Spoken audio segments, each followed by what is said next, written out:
time. That angel, darling. Don't it sound so good? Hey guys, welcome to Trusting in Real Life, and it's story time. My son's appendix ruptured. If I stutter or stumble over my words, this is still a very, very touchy subject for me. Beginning of April 2018, my son was at his friend's house. He was supposed to be over there for the weekend, but that came to a dreadful end due to the fact that he had a high fever. His friend's mom called me and told me that he had a fever. I rushed over there, and when I got there, he had a fever. I took his temp, and his fever was 103. So I rushed him to the emergency room.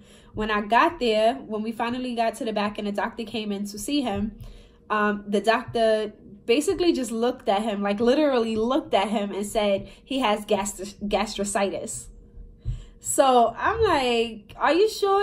Are you sure you don't need to do any blood? You don't need to do any CAT scans, any x-rays or anything? He looked me dead in my eyes and he told me no.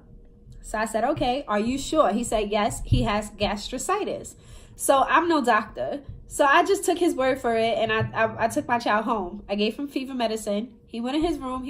A few hours later, I wanted to check on him, and I asked for him to sit up. As soon as I asked him to sit up, he started throwing up this green stuff. It was like almost thick, but like it was just green, and the smell was horrible. So I called 911 and they said that they were going to send someone over, but I couldn't wait. I was just so scared. When I looked at him, like his appearance, he looked dead, like, or on the verge. He looked like death. So I picked him up, and my son is like 6 feet. So I picked him up and I carried him to the car, and I rushed him to the emergency room. When we got to the emergency room, we were in triage, and the nurse came over and she was asking us what was going on. So I told her that he was throwing. As soon as I said he was throwing, he threw up the same green fluid. So I was like, what is this? She ran off with the quickness. And next thing I know, 2 doctors were in front of me. They had the stretcher. They told him to get on the stretcher. And they brought an x-ray machine to him. Not an ultrasound machine to him. So when they did it, the doctor looked at me, and it looked like his soul left his body. Like, it looked like his soul said, I'll be right back. So I asked him, because I think he was a little shocked. I asked him, I said, what's going on? He said, his appendix ruptured. It looks like his appendix ruptured. So I said, oh my goodness. Like, at this point, I was like panicked. I called my mother, I called my husband. I'm letting them know what's going on. And they're in as much shock as I am.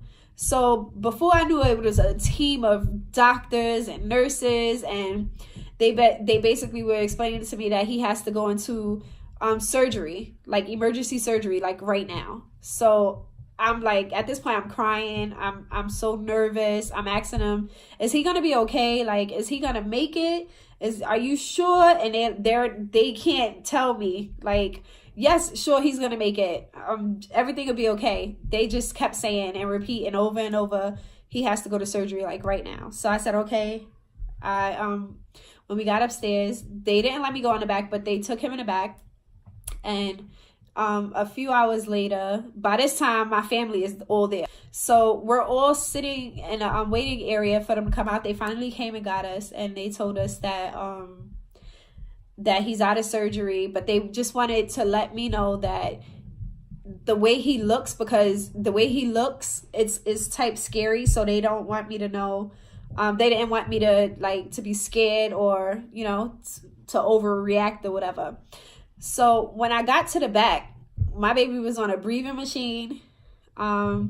He had tubes everywhere, like everywhere. It was tubes everywhere.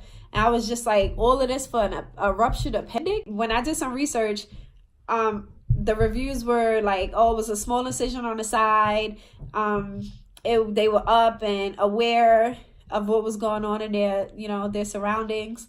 But my son was on a breathing machine, so I was confused. And then he had his stomach was open. They couldn't close his stomach. His stomach was open from the bottom of his chest all the way down to the top of his pelvic area. And it was open, and it was just covered in like gauze and tape. And I asked them why was he still open, and why was the incision in the middle as opposed to being on the side. They said because it was a bunch of complications. So now I'm like, oh my gosh, like what's going on? Like, I won't go into details about as far as like what happened. Let's just say it was really, really bad. It was really bad. The bad stuff that, the toxic stuff that dripped or leaked from his appendix were all over his inside of his stomach cavity. So everything was affected. His lungs, his liver, his small intestine, big intestines, gallbladder, everything was affected by it. So I'm just like, oh my gosh. But that was the least of I just wanted him to be okay. So he was in a coma for about a week, and he was in ICU for about a week. And when he finally came to, the recovery was horrible. Like, he was in a hospital from the beginning of April all the way to the end of June. And he was so weak. He didn't eat. He had a tube into his stomach.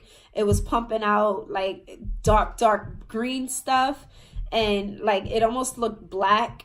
And he when he finally was able to eat, it just was like, it was horrible. It was horrible. Like, and this was all due to that ER doctor sending my baby home and not doing his job properly. Had he would have checked him, everything would have been so much better. Because when we went into the ER, I wrote down on that paper that my child is having severe abdominal pains.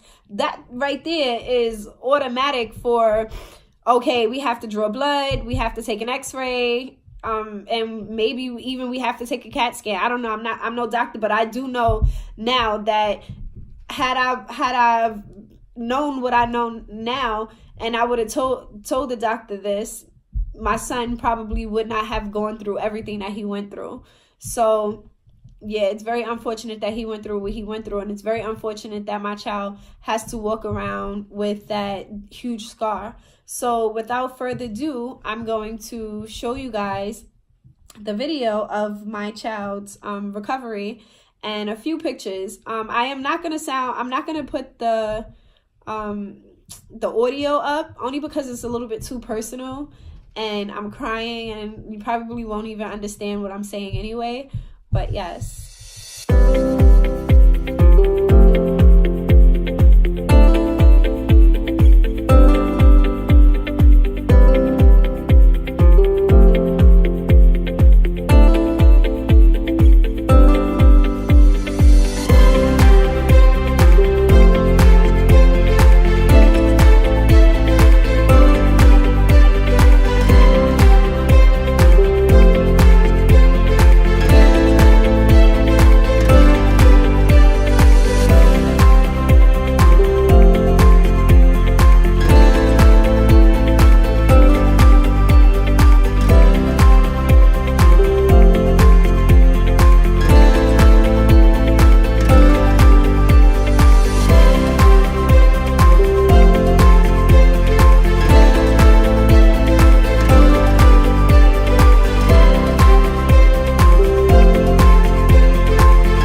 I want to take this time out to thank my family members that showed support and love. Thank you so much for checking in on us. Thank you so much for being there for my child when we needed it the most. Thank you so very much. Now I want to thank my mother. Oh my goodness, Trixie, what they call her. Thank you so much, Mommy, for coming through. You were there the minute you found out you were at the hospital. You arranged family sleepovers, shift swaps. Thank you so much for just being there. Thank you so much for being an awesome mother, awesome grandmother. I couldn't ask for nobody better. Thank you so much. I don't want to cry. Thank you so much, Mommy. I love you so much. Thank you, Arlene, for traveling so far. Thank you so much for always being our family heart. Like, you are the heart of the Bellamy's. I love you so very much for that. Thank you so much for your sweetness, your kindness, your awesomeness all around. Like, thank you so much for being such a spiritual uplift for us Bellamy's, and we really truly appreciate you for holding us down. Thank you so much, my brother Johnny. I love you so much. You don't understand. Thank you for being here when I gave birth to my child. Thank you for being here for like every step in his life and everything, and every step in my life. Thank you for being such an awesome friend. Thank you for being such an awesome everything to me. Every time I need you, you're there. Thank you so very much. Thank you, Asia. Oh my goodness, I love you so much. Thank you so much for being there, and thank you so much for every time I need you and every time I need an ear to speak to. You are always there. Thank you for being my shoulder to cry on. Thank you for being my ear for when I'm venting and I'm shouting and yelling and throwing a tantrum. Thank you for being here for me. I love you so much. My husband, oh my goodness, thank you so much for just being everything. Like, if I go on to say everything that you have done for me and our children, it would be crazy. But thank you so much for everything. We don't have enough time. I don't have enough time to sit here and thank you for everything. But thank you so much for being such a huge support. Thank you so much for being my calm in my storm of Tressiness. I love you so much. Thanks for tuning in to Tressie in Real Life. It was a pleasure. Peace and love. Don't forget to like and subscribe.